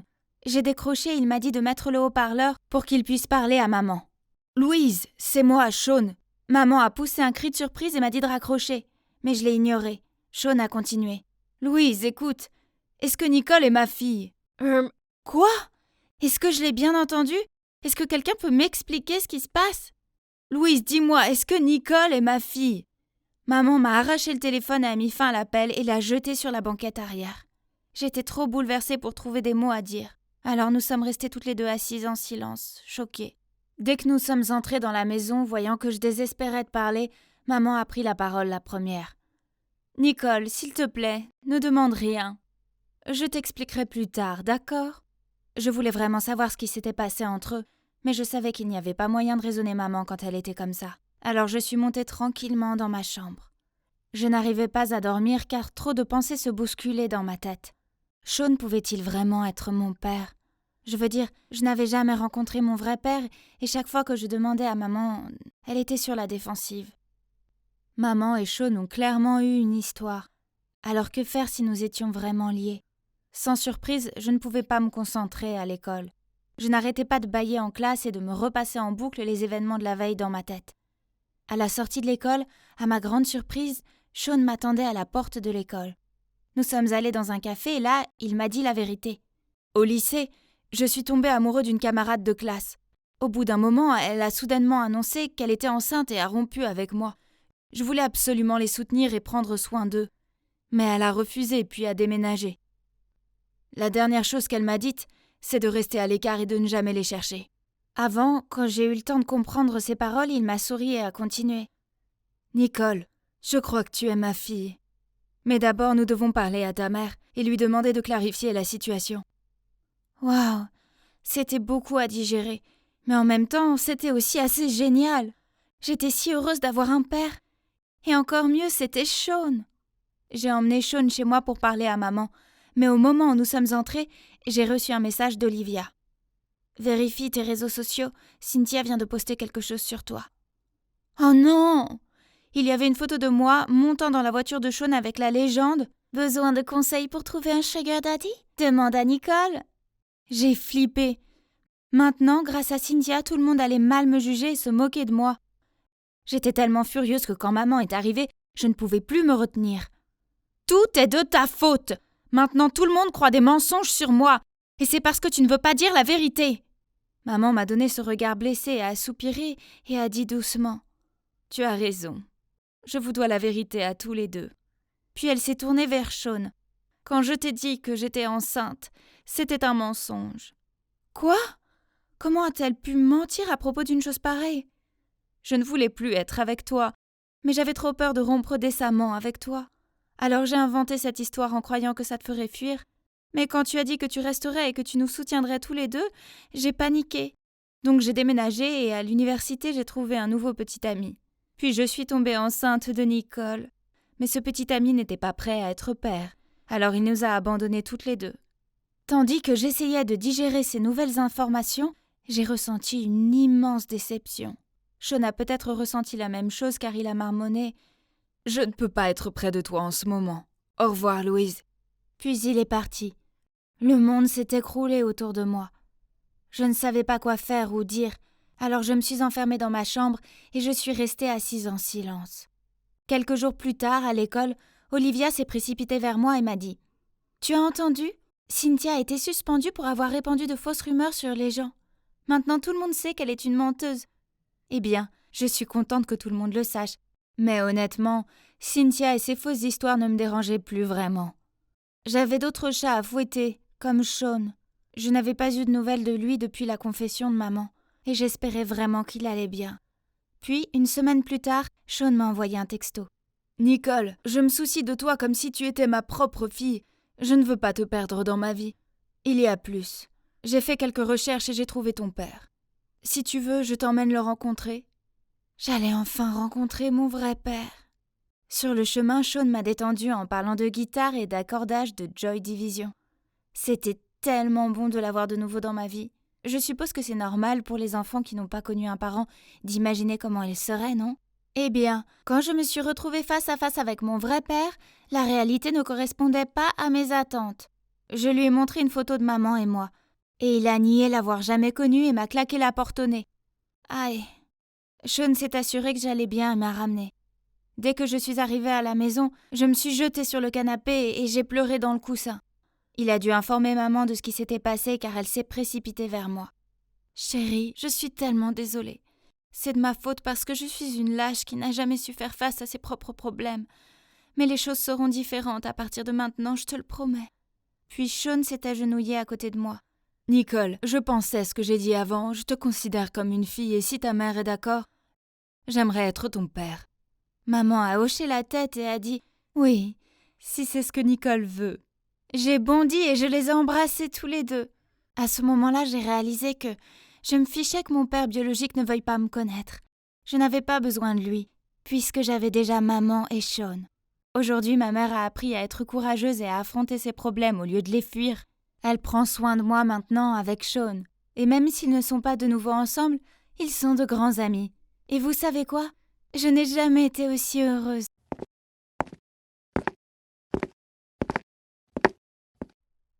Nom d'un chien, qui est-ce ? Ce type était un vrai canon. Et en plus, quand je me suis approchée de lui, il ne s'est pas enfui en ayant l'air effrayé. En me voyant stupéfaite et haletante, Sarah m'a donné un coup de coude. « Réveille-toi, chica, on est en retard !»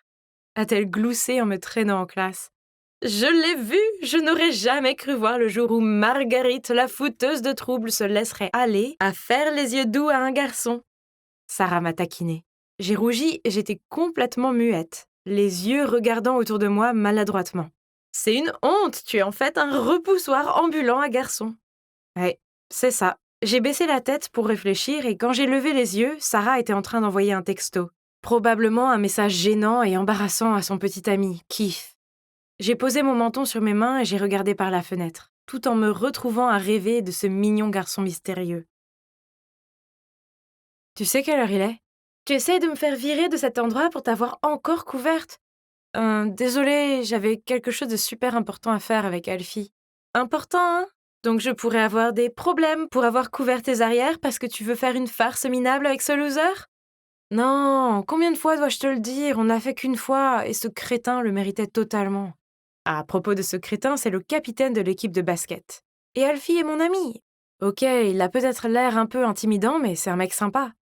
Mais ce sportif n'a pas seulement assommé Alfie avec son ballon de basket, il a aussi pris de l'argent dans sa poche quand il était à terre. Nous n'allions pas le laisser s'en tirer comme ça, alors cette nuit-là, nous nous sommes faufilés et avons versé de l'huile de cuisson grasse sur le terrain, ce qui a fait glisser et tomber toute l'équipe, encore et encore. C'était hilarant. Malheureusement, la rumeur de notre implication a atteint le directeur, donc Sarah a dû appeler son père pour m'aider. Ok, donc ce n'était pas exactement la première fois que Sarah me sauvait. Elle s'est seulement énervée parce qu'elle a dû sauver Alfie aussi, même si elle le déteste. Allez, je suis désolée. Tu permets ? Il est minuit, on a besoin de dormir. Tais-toi, Béatrice, personne n'a demandé ton avis. Très bien. Va au lit et tais-toi pour qu'on puisse vraiment dormir. Ces filles féminines. Réveille-toi, princesse, le cours est terminé. Je me suis levée en grognant et j'ai suivi Sarah comme un zombie jusqu'à la cafétéria. Mais je me suis arrêtée brusquement. Là, debout au coin du couloir, se trouvait ce beau garçon. Que diable se passe-t-il ? J'ai demandé à Keith de faire quelques recherches. Maintenant, veux-tu mon aide ou non? Je suis restée figée sans pouvoir rien dire. Mon Dieu, je ne m'étais jamais sentie aussi nerveuse auparavant. J'ai hoché la tête en tenant son bras. Ah waouh! Il a suffi d'un mec pour que la puissante Marguerite se transforme en une épave timide. Oh, et au fait, il s'appelle Jack, et il étudie la musique classique. Très élégant. Hein? Hein? J'ai laissé échapper. La musique classique, c'est nul! Je veux dire, comment une fille comme moi pourra jamais atteindre son niveau? Ne t'inquiète pas, je vais t'aider. Puis elle change d'attitude à une condition. Vous savez quoi? Sarah m'a demandé d'arrêter de traîner avec Alfie, car ce n'était pas bon pour l'image de fille dont j'avais besoin pour attirer l'attention de Jack. De plus, je ne serais pas autorisée à dépasser le couvre-feu du dortoir. Si je ne respectais pas ces conditions, elle ne m'aiderait plus. Bien, je suis d'accord. Désolée Alfie, tu devras continuer sans moi. Keith s'est lié d'amitié avec Jack et lui a demandé de revenir à l'école pour vérifier les pianos de la salle de musique. En cas d'urgence, oups, il laissera Jack avec moi qui, en fait, a du mal avec le piano. Génial.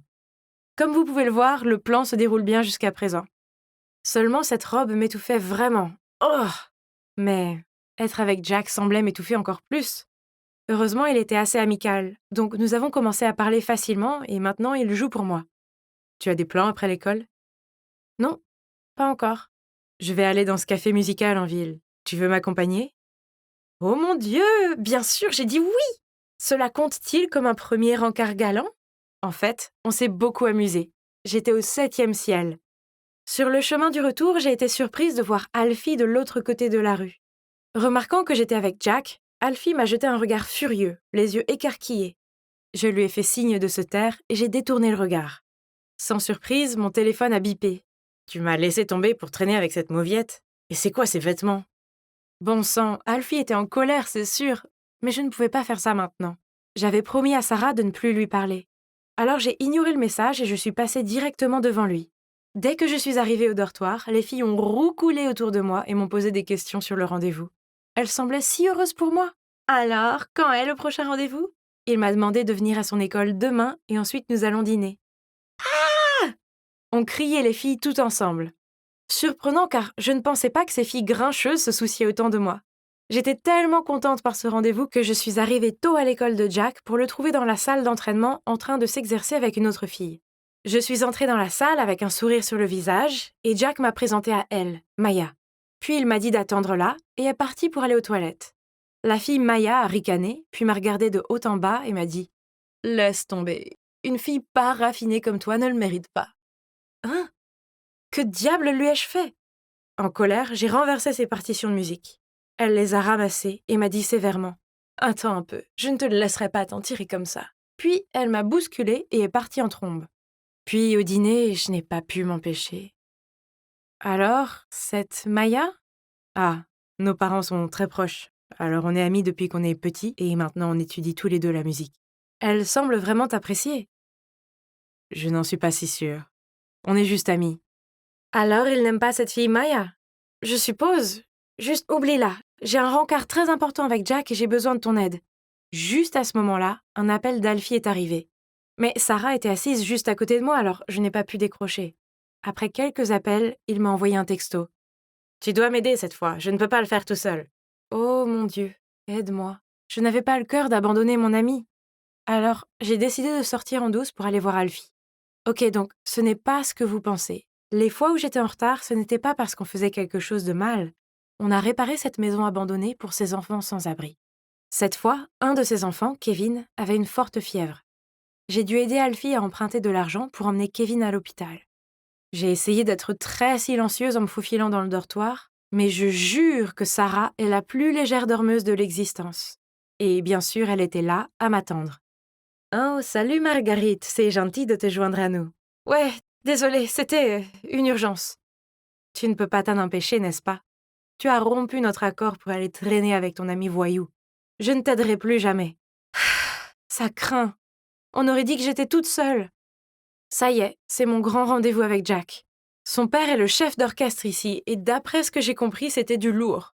Sans Sarah pour m'aider, trouver la bonne robe pour cet événement était un cauchemar. Oh mon Dieu, tout le monde avait l'air si luxueux et classe. Je me sentais comme un pouce endolori. Ce n'était manifestement pas le monde auquel j'appartenais. Mais le doux sourire de Jack m'a beaucoup apaisée. Mais bientôt, Maya s'est approchée de nous. « Oh, Jack, chérie, félicitations. Je pense que ce concert va être incroyable. Oh, c'est encore toi. Jolie robe. Oh, elle se moquait clairement de moi. Mais reste calme, maintenant, respire. » Ensuite, ils ont tous les deux parlé de Mozart, Beethoven. Je n'ai rien compris, tout comme l'ensemble du concert, que je n'ai pas compris non plus. Après, Jack m'a conduit vers ses parents. Mon Dieu, c'était effrayant! Je leur ai donné le bouquet de fleurs que j'avais préparé et les ai félicités pour le concert. Heureusement, ils semblaient tous les deux très amicaux et étaient vraiment satisfaits de mon cadeau. Mais alors, Maya est apparue et a embrassé la mère de Jack. « Jack, c'est agréable d'être entourée de filles aussi polies. » Souriant, Maya a répondu « Je ne serais pas si sûre de ça. Marguerite ici aime cacher sa vraie personnalité. » Ok, il se peut que je n'ai pas réussi à garder mon sang-froid et que j'ai lâché quelques mots grossiers. Oups. Jack et ses parents avaient l'air choqués par cela. Mais avant que je puisse essayer de rectifier la situation, Maya a sorti son téléphone et a brandi une photo de moi avec Alfie. J'ai voulu expliquer, mais j'ai fini par bégayer un tas de bêtises. À la fin, Jack m'a pris à part et m'a dit « Je pense que c'est mieux que tu partes. » J'ai couru hors de là, au bord des larmes. Pire encore, je ne pouvais pas courir dans cette stupide robe. J'avais perdu Jack et le couvre-feu était dépassé, donc si j'y rentrais maintenant, Sarah serait en colère contre moi. Alors j'ai décidé que je n'allais pas y retourner. Non, à la place, j'allais m'enfuir. Je suis restée ici pendant quelques jours. Je me sens en sécurité ici. Et Alfie m'a acheté des vêtements et de la nourriture. Oh, pourquoi est-elle là? Je n'étais pas d'humeur à écouter un discours. Mais à ma grande surprise, elle s'est précipitée vers moi et m'a entourée de ses bras. Comment as-tu pu partir comme ça? As-tu la moindre idée de combien j'ai été inquiète? De toute façon, Alfie m'a tout raconté et je suis désolée de t'avoir mal jugée. Elle s'est éloignée. Tu pues quand même. Il y a encore une personne qui veut te voir, Marguerite. Je l'ai regardée avec confusion, puis à la porte, c'était Jack. Marguerite, quand j'ai vu cette photo, j'ai été choquée. J'ai pensé que je devais être une blague pour toi et que tu étais vraiment avec Alfie. Mais ensuite, je n'ai pas pu m'empêcher de penser à toi. Maintenant que j'ai parlé à Sarah et Alfie, je comprends mieux. Je t'aime bien, Marguerite, la vraie toi. Et je ne veux pas que tu penses que tu dois changer pour moi. Tu crois que tu peux donner une autre chance à cet idiot? J'ai hésité, prétendant que c'était quelque chose à laquelle je devais réfléchir. Puis, avec un sourire en coin, j'ai crié « Oui !» et je me suis précipitée dans ses bras. Et maintenant? Eh bien, je suis de retour au dortoir. Et oui, je fais toujours le mur. Et oui, Sarah me couvre toujours. Jack et moi sommes un couple officiel et il m'aide même à organiser un concert de collecte de fonds pour aider les enfants sans abri. Donc, je suppose que cette fille dure n'était pas si dure que ça après tout. J'entre dans l'école, des chuchotements me suivent. Mais est-ce que c'est juste moi ou la foule semble encore plus bavarde aujourd'hui? J'ai marché nerveusement jusqu'à mon casier et... Oh mon Dieu! Éclaboussé sur mon casier, il y avait le mot « Ado Karen » écrit à la bombe de peinture. J'ai frissonné de gêne.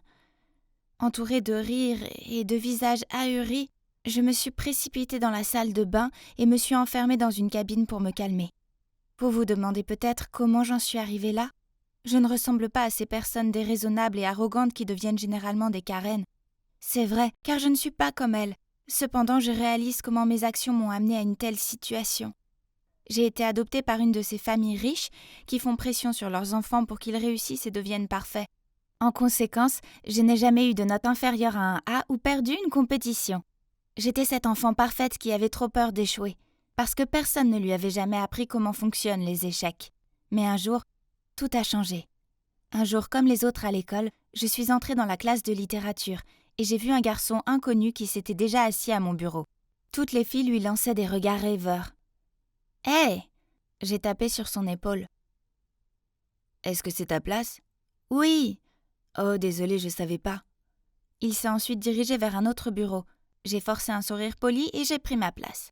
Puis notre professeur de littérature a annoncé que nous aurions un petit test aujourd'hui, sans incidence sur nos notes. Étant la chouchou du prof, je pouvais dire que c'était parce qu'elle voulait tester Austin, ce nouveau garçon. Ok, ça me va. Un autre A+ à ajouter à ma collection. Sauf que J'arrivais pas à me concentrer. J'ai regardé par la fenêtre essayant de trouver de l'inspiration pour écrire, mais ce nouveau gars me bloquait la vue. Ok, pour être honnête, il est plutôt mignon. Sans m'en rendre compte, j'ai commencé à le fixer. Puis soudain, il s'est tourné vers moi. On a eu un contact visuel qui m'a fait sursauter. Oh mon Dieu! Réveille-toi, Catherine. Tu as un test à terminer. J'ai essayé de me concentrer à nouveau sur ma rédaction, mais j'avais toujours l'impression qu'il me regardait. Bon sang, j'espère qu'il ne s'est pas fait de fausses idées. Je ne suis pas comme ces filles qui ne vont à l'école que pour mater les beaux garçons. Le temps est écoulé. J'ai rendu nerveusement mon devoir, car je savais que j'étais distraite et que je n'avais pas fait de mon mieux. Mais, peu importe, personne ne pouvait me battre, même dans mes pires journées. Eh bien, pas cette fois. Le jour suivant, le professeur m'a rendu mon travail et m'a murmuré. « Je ne sais pas ce qui s'est passé, mais ce n'est pas grave. Ne t'inquiète pas. » Hein? J'ai rapidement pris le papier et... B-? Ok, je savais que je pourrais pas avoir un A+ dans ce test-là, mais même pas un A? Je n'ai jamais eu de B auparavant. Les visages déçus de mes parents ont surgi dans mon esprit. Et s'ils ne voulaient plus de moi? Ils m'ont adoptée, m'ont donné cette vie luxueuse et parfaite, et c'est ainsi que je les remercie. J'ai commencé à paniquer et j'ai regardé autour de moi pour trouver le professeur. J'avais besoin de clarifier tout ça, et c'est alors que j'ai aperçu la copie d'Austin. Un A? Pas question! J'ai frappé du poing sur la table et me suis levée. Je proteste contre cette note. Il doit y avoir une erreur. Pouvez-vous, s'il vous plaît, revoir mon devoir? Oh, ne t'inquiète pas, ce n'est pas un test officiel, donc c'est pas grave. Non, c'est grave. Comment pourrais-je être pire que ce nouveau gamin? Vous devez reconsidérer votre décision, ou j'irai voir le directeur. Kate, tu n'es pas raisonnable. Assieds-toi, ou c'est moi qui t'emmène voir le directeur. J'ai pris une profonde inspiration et me suis calmée en m'asseyant. Des murmures à mon sujet circulaient dans la classe, mais je m'en fichais, car j'avais ce B- à gérer. Mes parents ne doivent jamais le savoir. Après ça, je savais que mes amis faisaient juste semblant d'être en bons termes avec moi, comme la fois où nous avons dû faire équipe pour la course de relais en cours de PS. Personne ne m'a choisi. À la fin, le coach Malone a dû m'ajouter à un groupe. Et devinez quoi? C'est le groupe d'Austin et de ses fangirls. Je déteste ça. Et regardez-le, tellement désagréable à voir. J'aimerais pouvoir jeter ce bâton sur son visage agaçant. Mais, oups, je suis tombée face contre terre à quelques centimètres d'Austin. Tu vas bien? Juste, prends ce stupide bâton et vas-y! Ce mec est clairement un porte-malheur. Je me suis levée en rampant, puis soudain, j'ai entendu des rires. C'était un groupe qui se tenait près des pistes avec leur téléphone à la main. Ils se moquaient de moi. Je me suis précipitée vers eux avec mes mains en l'air pour couvrir leur appareil photo. C'est si drôle! Vous n'avez aucune politesse? Relax, c'est pas... Personne ne vous a appris à aider les autres, pas à les filmer et à en rire? Non, écoute, c'est une histoire drôle, nous avons... Donc vous pensez toujours que c'est drôle? Supprimez cette vidéo immédiatement. Non, tu peux pas... Juste écoute-nous. Mais ça n'a fait que m'énerver davantage et j'ai tiré sur les téléphones encore plus fort. Puis... Oups... Le téléphone a volé et a heurté le sol en béton dur. Oh non, je voulais pas... Le garçon à qui appartenait le téléphone a eu peur et a couru pour le ramasser. « Regarde ce que t'as fait! Qui voudrait te filmer? On faisait juste une vidéo de performance pour l'équipe des Pom Pom Girls. » À travers l'écran fissuré de son téléphone, j'ai vu une vidéo de Pom Pom Girls s'entraînant sur le terrain de l'autre côté de la piste. Oh non! C'était tellement embarrassant. J'ai rapidement demandé le contact du gars et promis de réparer son téléphone cassé. Puis j'ai couru jusqu'à ma classe. Je me suis sentie épuisée. C'est comme si le monde entier était contre moi. Mais au moins, il y a toujours une chose qui peut soulager mon âme. Oui, ce sont mes livres. C'est pourquoi, dès que je me sens épuisée, je vais à la bibliothèque de l'école pour me détendre. Alors, comme d'habitude, je m'y suis rendue, mais je crois que j'ai oublié ma carte de bibliothèque. Oh, c'est pas grave. La bibliothécaire, Madame Flanderson, est pratiquement de la famille pour moi. Elle ne me demande même plus ma carte. « Bonjour, Madame Flanderson. » J'ai dit en passant devant le bureau de la bibliothécaire. Mais alors, j'ai été surprise par une voix inconnue.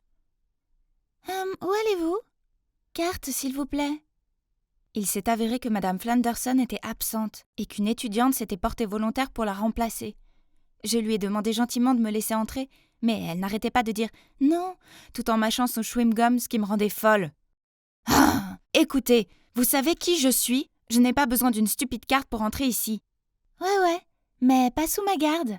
Regarde, la moitié de ces livres sont des dons de ma famille. Tu devrais montrer un peu plus de respect, ma fille. Tes opinions snobs ne marcheront pas avec moi. Ici, nous fréquentons la même école. Donc, nous sommes tous égaux et les règles sont les règles. Laisse-moi parler à ton responsable. Appelle Madame Flenderson. T'es tellement une Karen. Je me suis figée en entendant ce mot. C'était la première fois qu'on m'appelait par ce surnom. Et c'est seulement à ce moment-là que j'ai réalisé à quel point j'avais fait des bêtises ici. Mais c'est juste que j'étais déjà d'une humeur si terrible. Tout ce que je voulais, c'était juste aller dans mon endroit sûr, et ça aussi, c'était maintenant impossible. Je me suis alors rapidement calmée et je suis partie. Mais à mon grand désarroi, certains passants m'avaient regardé faire une crise de colère depuis Dieu sait quand. Et oui, Austin était là aussi. Pourquoi je n'étais pas surprise? Mes histoires sur la piste de course et à la bibliothèque se sont vite répandues dans l'école comme une traînée de poudre. Les gens n'essayaient plus de cacher le fait qu'ils m'évitaient, et on commençait à m'appeler Karen. Alors, évidemment, cette fois-là, quand on a dû se mettre par deux en cours de littérature pour l'examen de mi-parcours, j'étais seule, encore une fois. Du moins, c'est ce que je pensais, jusqu'à ce qu'Austin se penche vers moi et me demande d'être sa partenaire. Même si je le détestais, je peux pas rater ce test. Alors, oui, j'ai accepté. On s'est retrouvés plus tard ce jour-là chez lui. Je lui montrai avec enthousiasme certaines des options de livres pour le sujet de notre essai. Mais il était totalement indifférent et n'arrêtait pas d'être sur son téléphone. Ouais, celui que tu préfères. Tu t'occuperas de tout ça de toute façon. Qu'est-ce que tu veux dire? Écoute, je t'ai choisi seulement parce que t'es forte dans ce domaine. Alors s'il te plaît, fais ton truc, peu importe, je m'en fiche. Je déteste ça. Tu n'aimes pas la littérature? Mais la dernière fois, tu as eu un A. Oh, ça! Ne sois pas fâché, je n'ai fait que copier ton travail et le modifier un peu. Donc, techniquement, c'est aussi ton A. Ouais, félicitations. Quoi? Alors, tout le stress que j'ai dû supporter ces dernières semaines s'est avéré être juste parce qu'il a triché. Oh, j'étais tellement en colère. Me sentant en surcharge émotionnelle, j'ai éclaté en pleurs, ce qui a fait paniquer Austin. Hé, qu'est-ce qui va pas? Calme-toi. Ne pleure pas, je suis désolée. S'il te plaît, arrête. Puis, à travers mes larmes, j'ai commencé à lui parler de toute la pression que je dois supporter face aux attentes de mes parents, et de toutes les bêtises de Karen auxquelles j'ai été mêlée récemment à l'école. Au bout d'un moment, Austin s'est excusé auprès de moi en réalisant que tout cela venait du fait qu'il avait copié ma rédaction. Ce soir-là, nous n'avons rien fait pour la rédaction, mais nous nous sommes assis et avons parlé. Après une telle séance de partage, Austin et moi nous sommes naturellement rapprochés l'un de l'autre. En fait, il est devenu le seul ami que j'avais à l'école. C'est agréable d'avoir un nouvel ami, mais c'est toujours difficile quand ta réputation à l'école a été totalement ruinée et que tout le monde te connaît sous le nom de l'ado Karen. Surtout que j'avais un grand concours d'éloquence à venir. J'avais pas eu la tête à étudier, alors j'avais presque rien préparé pour le concours. J'arrêtais pas d'imaginer le visage déçu de mes parents si je gagnais pas la première place. La veille du concours, j'étais tellement stressée que j'ai dû tout déverser dans mon journal intime, dans l'espoir de me sentir plus légère et prête pour le grand jour. Et soudain, mon téléphone a sonné. C'était Austin. « Hé, bonne chance demain, Kate. On se voit là-bas. » « Merci. Je sais plus. Est-ce que ça te stresse encore? Si t'es aussi épuisée à cause de ça, alors je connais un remède. Qu'est-ce que c'est? Juste abandonne. C'est juste un concours. Tu n'es pas obligée d'être la première en tout. On n'est que des humains après tout. T'es fou. Ok, je vais dormir maintenant, on se voit demain. Mais mon esprit était trop encombré de pensées et d'inquiétudes pour dormir. Le lendemain matin, je suis arrivée devant le lieu de la compétition, mais j'ai hésité à entrer. Puis, soudain, je me suis retrouvée à m'enfuir en courant de ce bâtiment tout en téléphonant à Austin. Retrouve-moi au parc Porte-Ouest.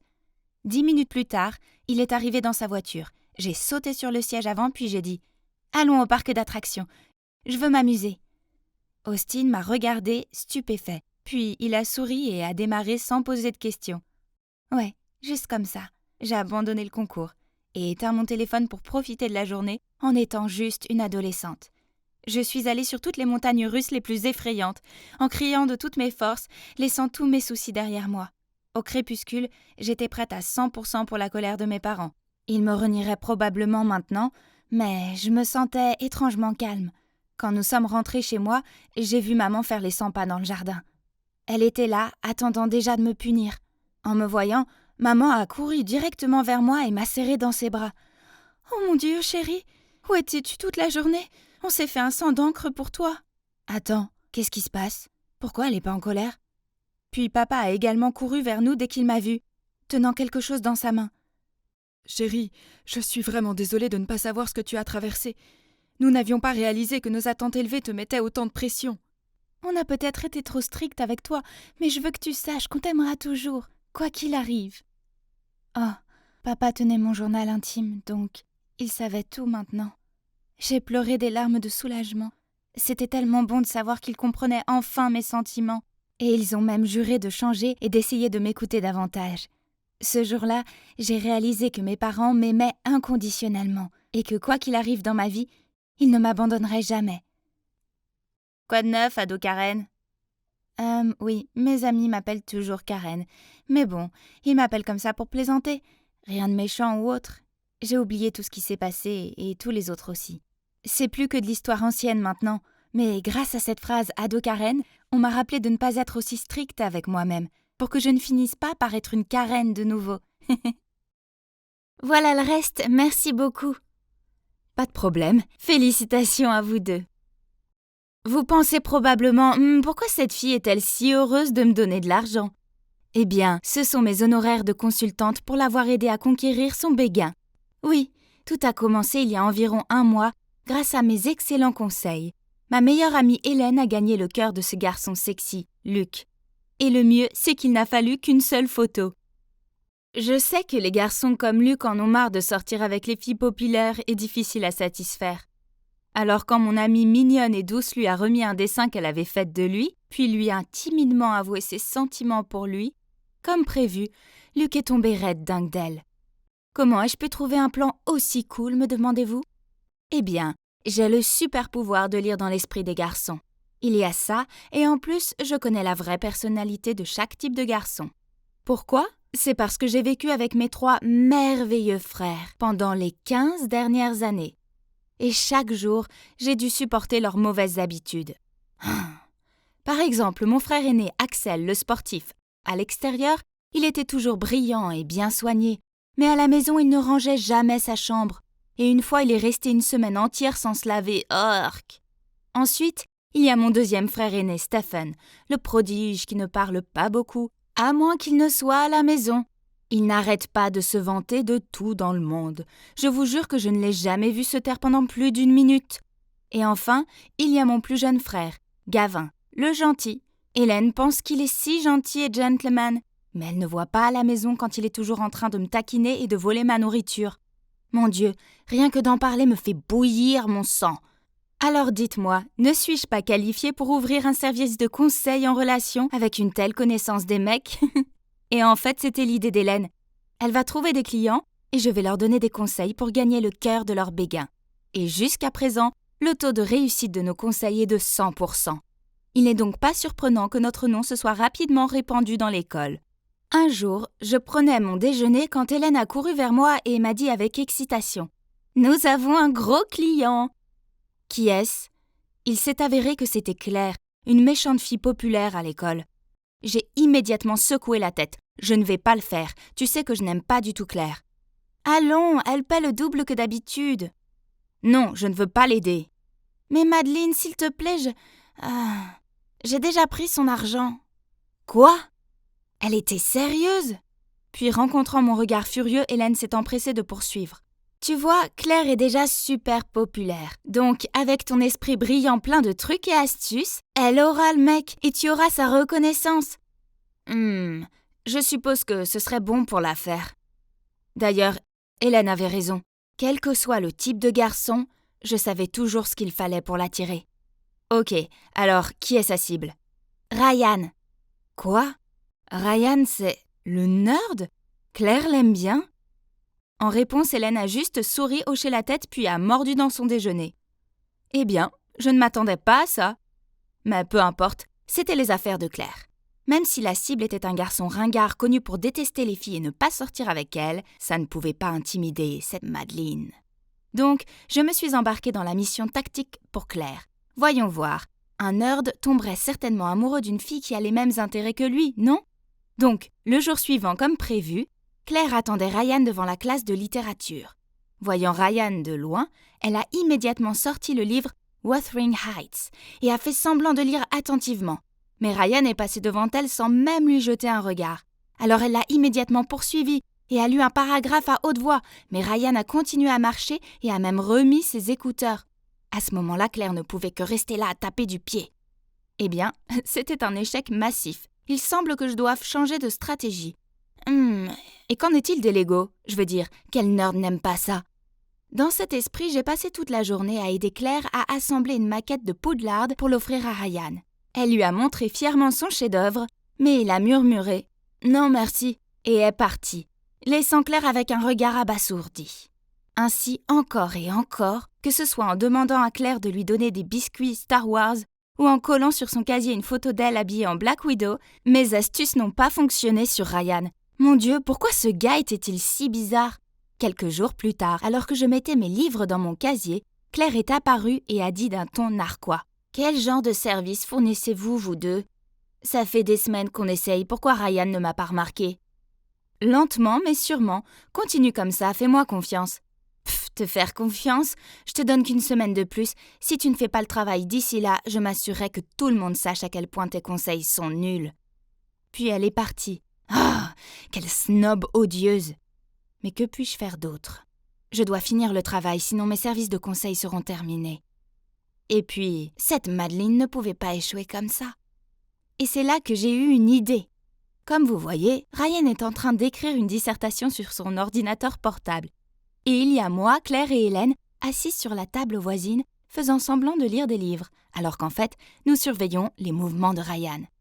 Soudain, Ryan a poussé un cri, ce qui a fait sursauter toute la bibliothèque et lui a valu un regard noir de la bibliothécaire. Puis Claire s'est approchée de lui et d'une voix douce a dit « Hé Ryan, est-ce que tout va bien ?»« Non, mon ordinateur portable est en panne. Ma dissertation importante est dessus et je ne l'ai pas sauvegardée, c'est pas possible !» Il tapote sur les touches. « Je vais jeter un coup d'œil, je suis plutôt douée avec les ordinateurs, » dit-elle en se penchant sur l'ordinateur. Soudain, l'ordinateur portable de Ryan a fait un bruit et s'est rallumé. Et la dissertation était en parfait état. Qui aurait cru qu'une fille sexy comme Claire serait une experte en informatique ? Ryan a chaleureusement remercié Claire et l'a même invitée à déjeuner. Enfin, le succès. Mais, ne me dites pas que vous croyez aussi que Claire en sait autant sur les ordinateurs. Bien sûr que non. C'est grâce à mon frère Stephen. Il m'a montré comment installer rapidement un logiciel pour faire croire qu'il était en panne.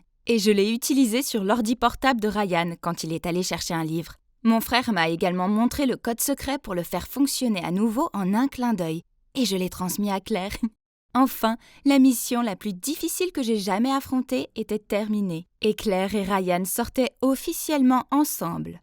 Je voulais fêter ça, alors j'ai prévu une sortie au cinéma avec Hélène, mais Luc l'a surprise avec des tickets pour un parc d'attractions et elle m'a laissée pour y aller avec lui. Tant pis pour les copains avant les rencarts. Donc je me retrouve seule. On peut dire que j'étais de mauvaise humeur. Mais pour aggraver les choses, le couple assis derrière moi n'arrêtait pas de se taquiner, de se bécoter bruyamment et même de donner des coups de pied à ma chaise. Ah, j'en peux plus! Je me suis retournée et j'étais sur le point de leur dire ce que je pensais. Hein? C'était Claire avec Jackson, le fauteur de troubles du cours de maths. Les deux ont aussi paniqué quand ils m'ont vue.